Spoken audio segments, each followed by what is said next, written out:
Hello, everybody, and welcome back to another episode of The Young Critics. Today, we're talking about Galway. We have popped over once again. They've let us come back. They haven't kicked us out. And we're going to talk today about the films that we've seen. I'm John, and everybody else wants to just quickly introduce themselves while we get into the meat and potatoes of it. I'm Amy. I'm Fionn. I'm Evie. Awesome. So the first film that we saw was Girls Will Be Girls, and I was quite a fan of this film. I didn't think it was any kind of like masterpiece or any like anything you like would be like life changing. But I didn't think it was trying to be that film. I felt that it was a film that had a message they wanted to convey. They wanted to explore certain things, and they weren't trying to be a very flashy film. And that's something I really respected about it. But we're going to open it to the floor and see how people felt about Girls Will Be Girls. I think it was probably my favorite thing that we saw, actually. It was like a really like small story, and I don't say that like disparagingly. Like it was a kind of a small story told like really well. So you had a lot of time to like get into the details of it. I thought it was really well done. Yeah, I'd agree. I think it was really well made. Like particularly the cinematography was very striking, and there was a lot like even with the framing and blocking, like obviously misogyny and patriarchal issues are like kind of crucial to the whole film. But just with the framing in the school, the stuff that the boys are doing, like taking pictures of people's skirts and stuff, it's all kind of framed in the background. Like you wouldn't notice it the first time until they do like a shot, like showing you centrally. I thought that was really interesting.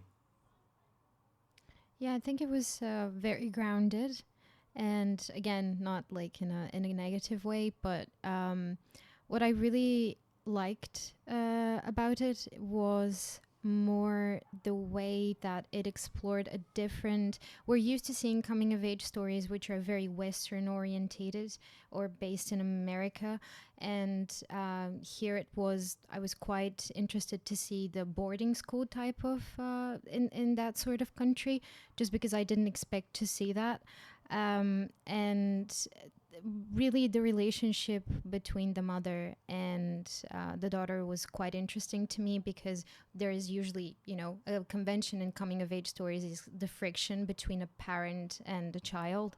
But here it was just, there was, I already mentioned that, but like a rivalry between the two of them, and not there was an ambiguity in it as well, because you don't really get a straightforward answer why any of them are behaving in that sort of way. So yeah, morally gray characters everywhere. And yeah, I did enjoy it. It didn't, it's not my favorite thing we saw, because it was entertaining while watching it, but then it was one of the films that I did not come back to think of after that.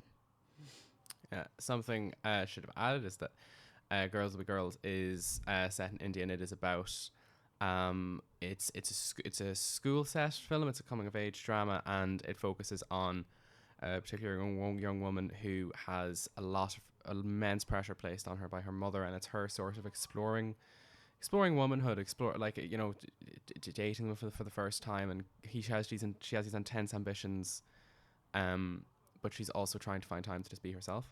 And it follows the tropes of coming of age drama quite well. I also felt that, following on what Fiona was saying about cinematography, that I felt that there was some very, very smart and reserved, not just, again, coming back to the idea, just not flashy in the cinematography. I really appreciated how well they used wides.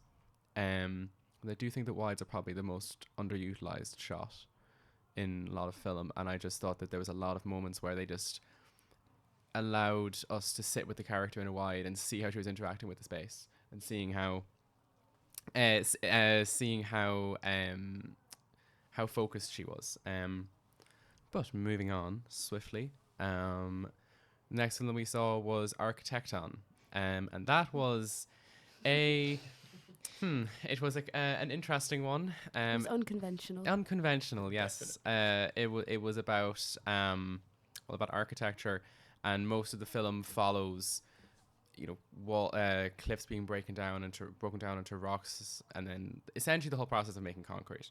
And it's cutting between that and a man building something in his home, and it's sort of these small conversations about architecture.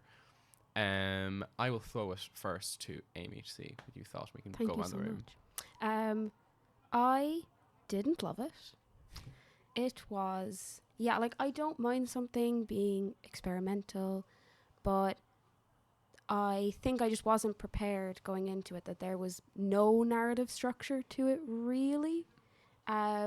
That it really, like, a lot of it was like drone shots of rocks and shots of rocks being broken down in like avalanches. I thought that the shots of like, because it shows all these kind of destroyed apartment buildings in Ukraine, and I thought that those shots were really interesting, and just like a slow drone moving through like this totally decimated like urban area was really interesting. But then it went on for an hour and 45 minutes, and I was like, why?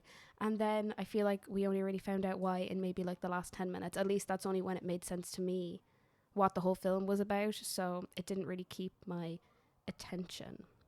But I did like the sentiment that they kind of brought up at the end about like, why do we build ugly buildings if we know how to make beautiful ones? But I don't know if they answered that question at the same time, so yeah.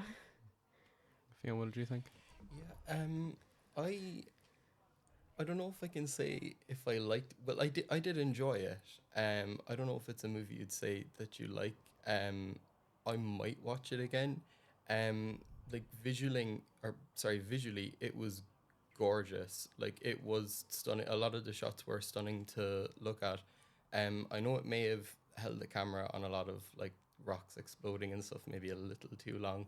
Like it wasn't perfect, but I thought it was quite thought provoking. Like it gives you nothing, as you've said, until the last like 15-20 minutes.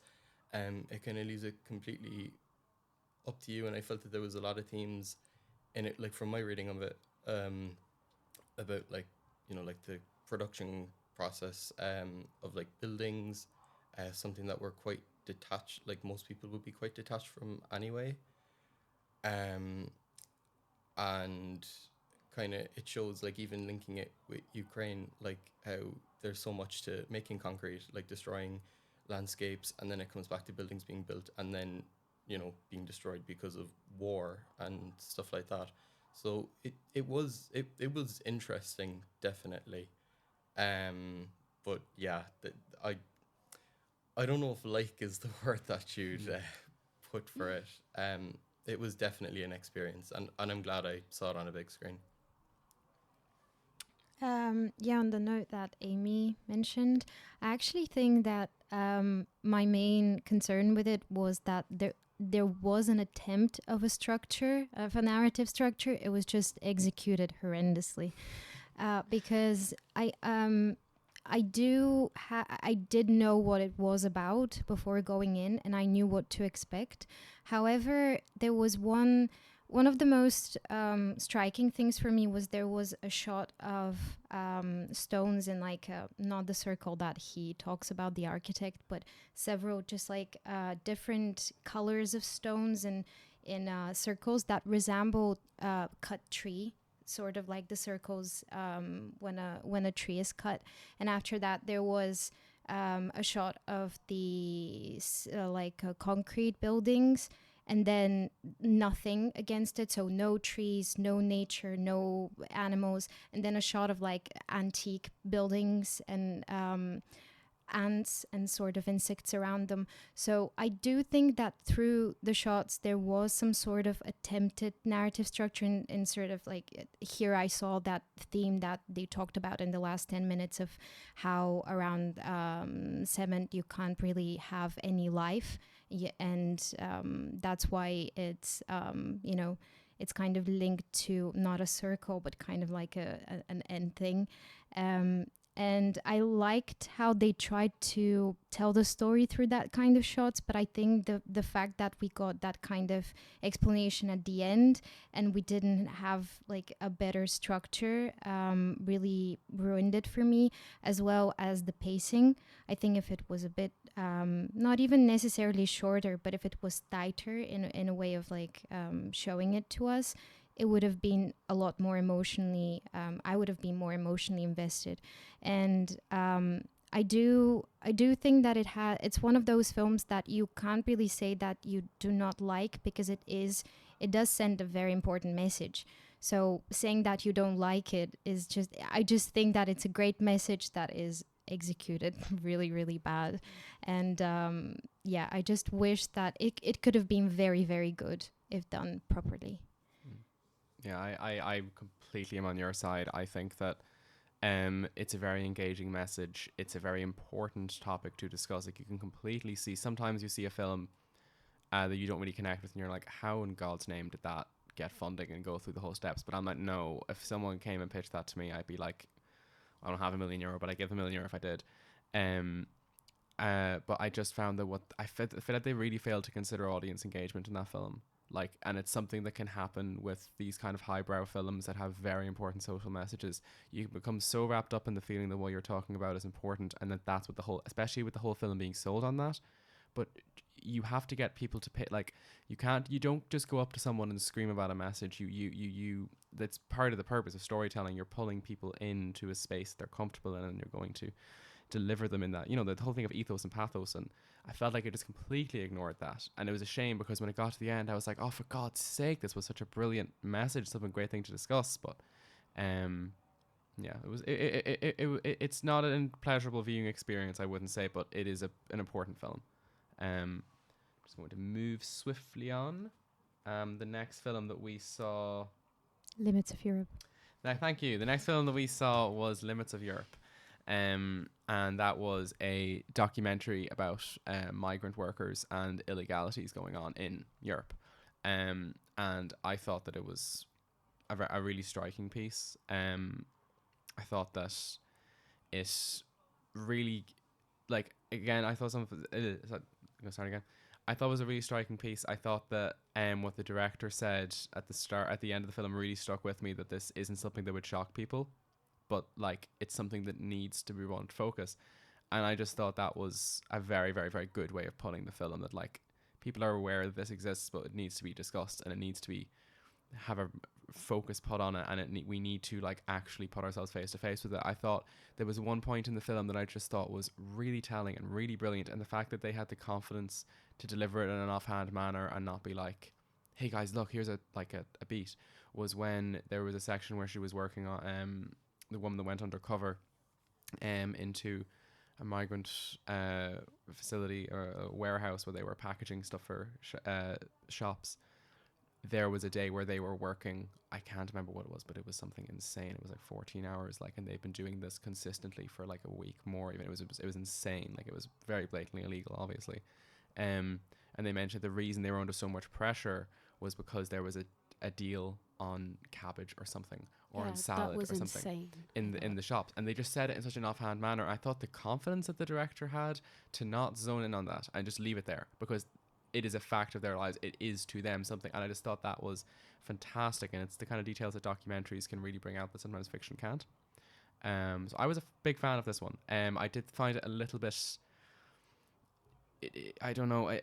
The director mentioned that she felt that this is the topic that needs multiple films, and at times it did feel like multiple films. I was engaged all the way through, but I did feel that it just needed to have a little bit more focus. But that's not really enough to hinder the film. That's more, looking for issues. It's like, I would have watched, if it was 3 separate films, I would have watched all of them. Exactly. Like, rather than like being like, oh, that was bad.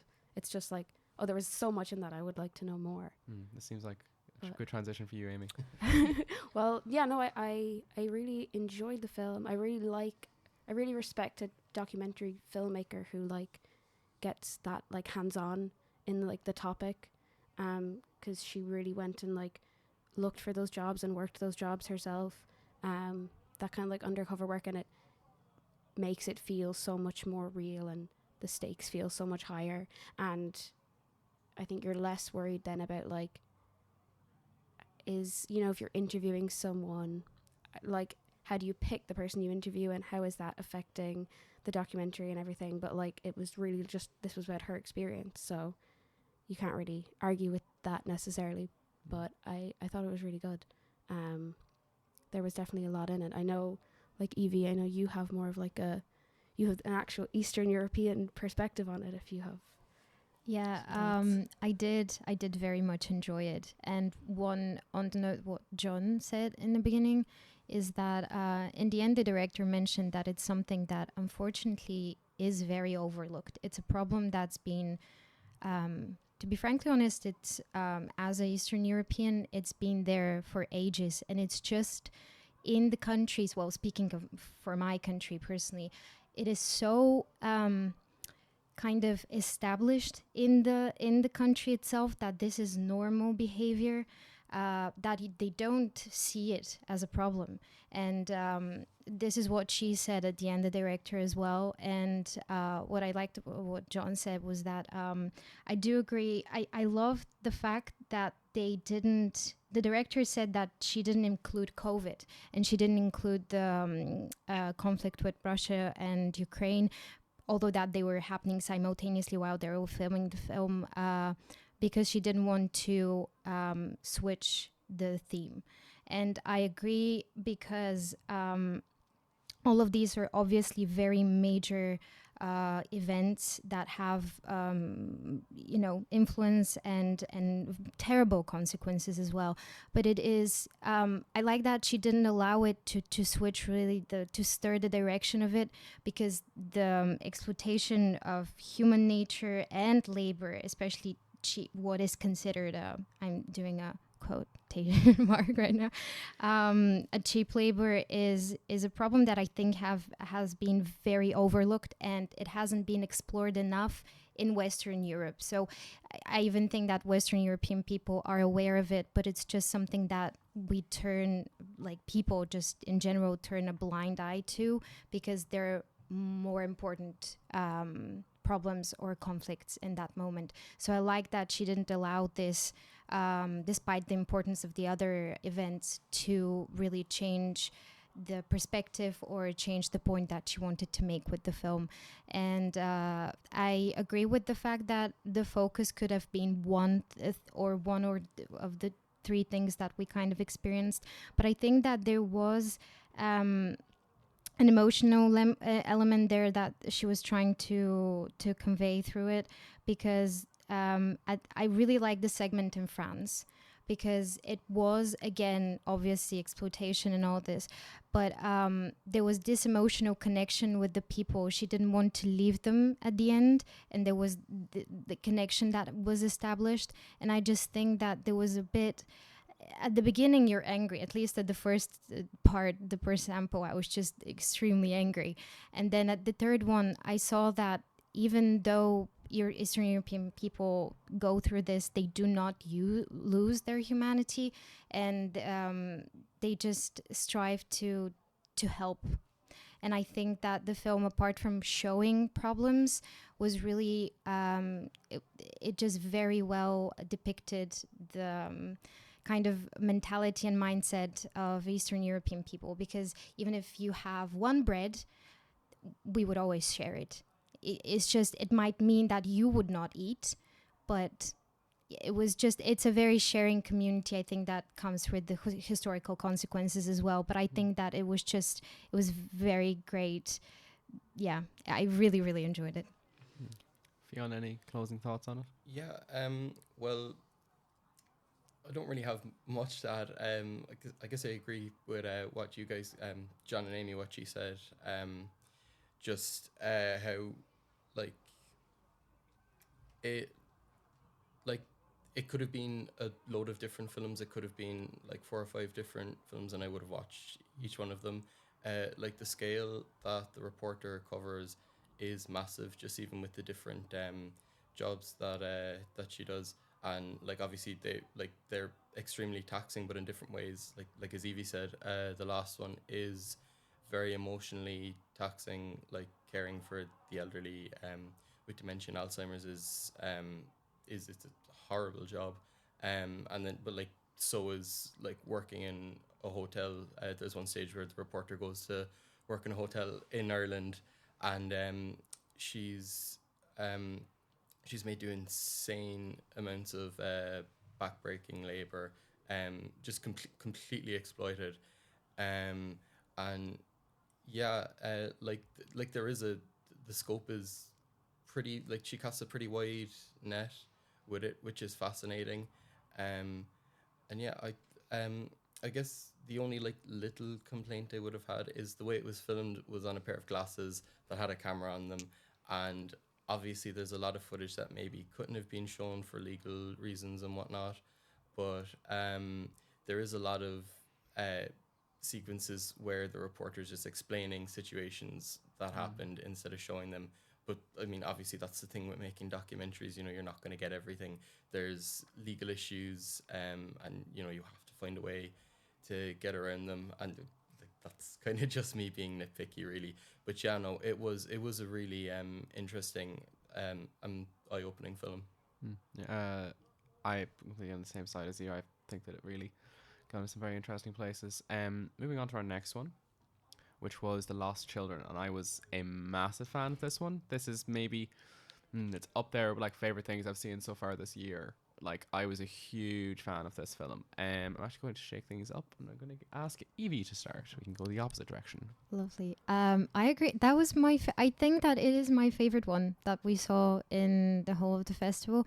I really enjoyed the ambience. That's the first thing that I really want to talk about, because it's just from the moment the production design is I think one of the strongest elements in the film. It takes place mostly in a forest and a house, and especially the corridor where all of the sketchy things happen. It's just it's so recognizable, just as as elements, but also the ambience that is built is I guess it's ambiguous, but at the same time it's just intriguing. The other thing that I liked was the acting. Obviously, it's it is fully only children, and there is just it's rare to see a very good child actor that can convey emotions, especially without, because the main actress doesn't have lots of lines, to be honest, and her expressions can just I was terrified most of the time without seeing anything, just by the widening of her eyes. And in terms of the narrative, I quite enjoyed. I think that I was worried about the ending, if they will stick the landing of the ending really well, considering what was promised throughout the film.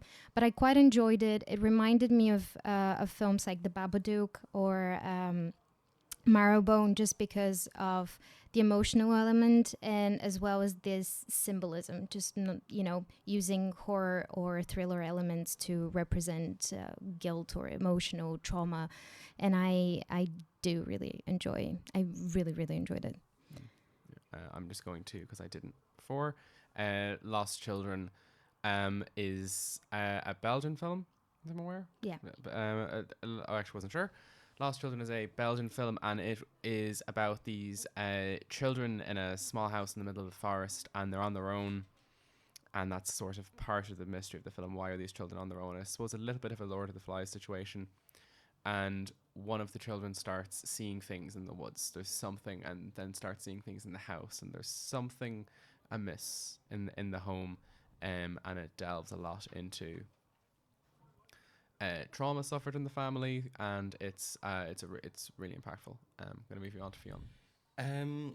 Actually, I thought this was the most underwhelming film of the festival. Sorry for being difficult, guys. And I guess I actually had the opposite feelings towards it of what you had, John, towards Architect. On, I thought it did a bit too much hand-holding, and I felt that it maybe would have been a little bit better if it was more ambiguous, especially towards the end once things kind of start to come together. Like, I mean, I had like from the beginning, I kind of had ideas of what like the metaphors and stuff could have been with the monster in the house.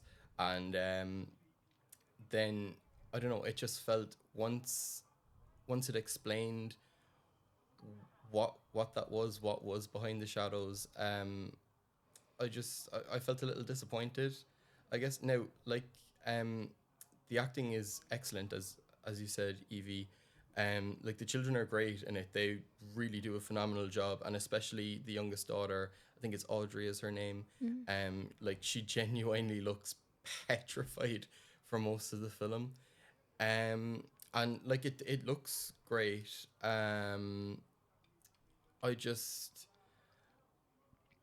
I guess that I probably would have preferred if it was a little more ambiguous. I guess the horror elements were nice. Like, I think it's more a thriller than a horror. That's what it was described as before.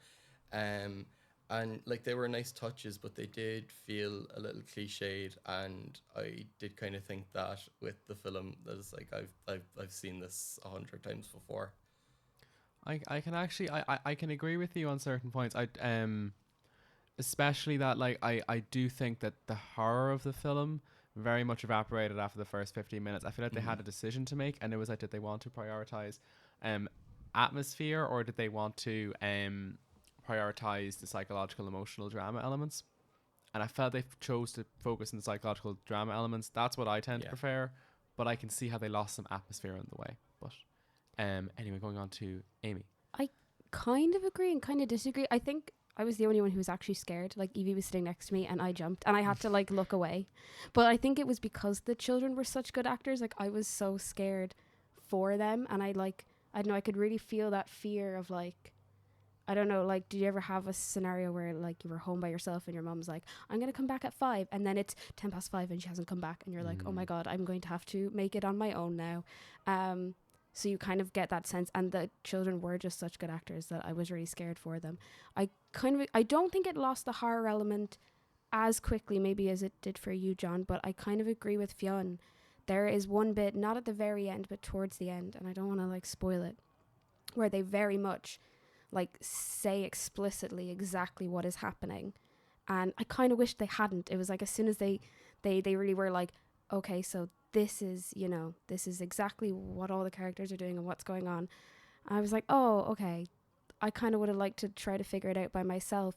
Because there is this monster, it was a real kind of like, Babadook's a really good example of it. This monster that prevails for the whole film. And I didn't mind, though, there is kind of a reveal at the end that of kind of what the monster represents. I didn't mind that, and I think you could see it coming, but when the reveal came, I still found it satisfying. But there was just maybe like a little bit too much hand holding in it. But I really did enjoy it overall, and I was scared. Well, moving on to our last film, which was The Lost Woman. No, that was not The Lost Woman. The First Woman. We're just going to zoom around back and not use that. Moving on to our last film, which was The First Woman. I didn't actually see this one. I get this all the time that I do not pronounce that properly. I meant women. Right. Moving on to our last film, which was The First Woman. And I didn't actually see this one because I did a runner and went to a shorts program. But I'm going to hand it over to Amy. Amy's going to describe the film, and the three amigos are going to discuss their thoughts. Thank you. So it was actually kind of like a double bill. So they showed a short film, which was Destined to Play. Thank you. Which was about the first women's national soccer team in Saudi Arabia, and then the First Women was about the first national soccer team in Brazil. So they worked really, really well together, because like the soccer team in Saudi Arabia is only 4 years old, and the first women's national team in Brazil was like in the 80s. So you really saw like kind of two stories that were so similar, but that had happened like at different times, and how like the different challenges that the women faced. I really liked both of them, and I thought that they complemented each other really well, and we got to speak to the directors of both of them afterwards, and which was so interesting. But yeah, I'm not a soccer fan, but I actually got quite emotional watching them.